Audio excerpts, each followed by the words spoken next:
tara a makarantar kwana na shiga soja a ƙasa daga Makurdi sai na je har ƙarshen Najeriya ba abin da ya taɓa samu na Allah kada zai iya wannan.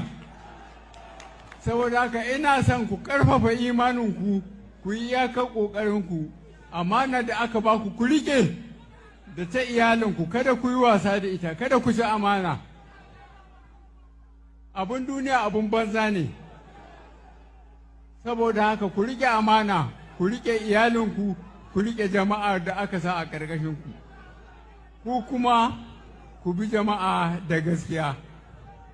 Kamar yadda na ce,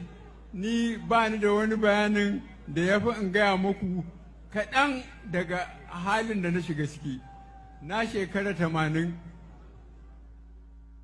na yi aikin soja, na zo na yi aikin ofis ɗin, na shiga siyasa, na nemi in shiga shugaban ƙasa sau 3, na je shari'a, na zo na gaya ma jama'a, na ce to sau 3 kenan ina neman shugaban ƙasa, sau 3 ana kwacewa, wai ina so a ji tausayi na sai aka min dariya, na ce Allah na nan.